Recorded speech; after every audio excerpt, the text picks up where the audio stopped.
ఆ కొబ్బరికాయలు ఇబ్బంది వాళ్ళకి ఇచ్చేస్తాం.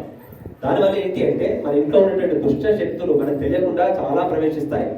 ఈ మధ్యకాలంలో నేను చెప్పకూడదు, మీరు ఏమనుకోవద్దు, చాలా మంది జుట్టు వేసుకోవడం, గుట్టు పెట్టుకోకపోవడాలు ఇలాంటివన్నీ చాలా జరుగుతున్నాయి. ఇలాంటి అన్నిటి వల్ల మనకు తెలియకుండా నెగిటివ్ థాట్స్ అనేటువంటి మన ఇంట్లో నెగిటివ్ ఎనర్జీస్ పాస్ అవుతాయి. దానివల్ల మనకు శరీర అనారోగ్యాలు, అనవసరమైన మాటలు, కలహాలు, తర్వాత ఉద్యోగాలు పోవడాలు, దరిద్రం అనుభవించడం ఇట్లాంటి చాలా జరుగుతున్నాయి.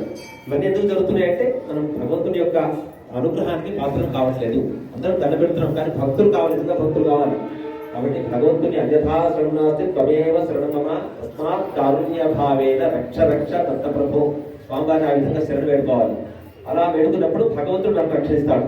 అయితే అందరూ ఆ పని చేయలేదు, ఎందుకంటే అందరికీ ఆఫీసులు వ్యవహారాలు చాలా ఉంటాయి. కాబట్టి ఇలాంటి ఒక కొబ్బరికాయ ఫలితం మన ఇంట్లో వైబ్రేషన్స్ వస్తాయి. బహుశా ఆవిడ కూడా, ఒక ఆవిడ కొబ్బరికాయ ఇచ్చడానికి కూడా వచ్చింది. ఆవిడ కూడా ఉంటే ఇక్కడ రమ్మని ముందుకి, వాళ్ళ ఇంట్లో ఆ కొబ్బరికాయలు పెట్టినప్పటి నుంచి పాజిటివ్ ఎనర్జీస్ వాళ్ళ ఇంట్లో ఒక రక్షణ కవచం లాగా కనిపిస్తుందట.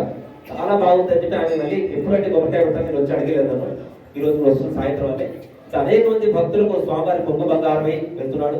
తర్వాత ఇక్కడ డిఆర్టీ దగ్గర ఒక ఆవిడ, మన గుడి గురించి తెలియదు, ఏం లేదు, ఆమె మంచాన పడింది.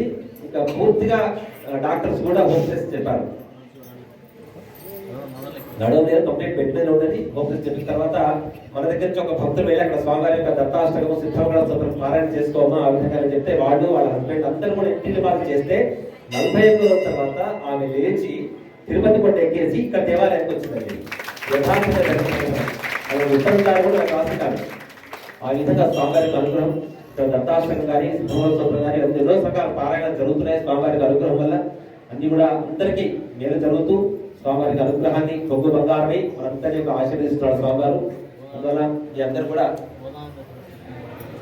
మల్కాజిలో బోధాంత సరస్వతి స్వామివారిని ఒక వారు ఉండేవారు. ఇక్కడ మల్లాది వారు గీతాభవన్ దగ్గర ఉండేవారు. ఆయన అవధూత వారు స్వామి వారి సమకాలికులు. వారు కూడా ఇక్కడ రావడం జరిగింది. నా అదృష్టవశాత్తు వారి పాద పూజ చేసే భాగ్యం నాకు దొరికింది. అలాంటి గొప్ప మహాత్ములు మన గుడికి సందర్శించుకున్నారు.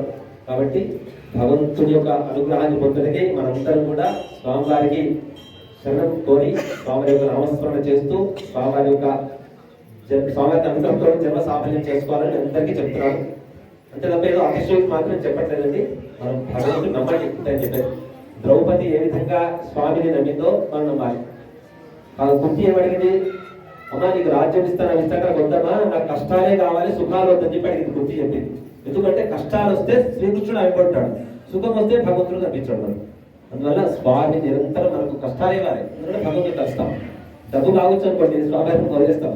కాబట్టి భగవంతుని యొక్క అనుగ్రహానికి మనం ప్రతినిత్యం ఈ జన్మ మనకు ఉండదు ఎప్పటికీ.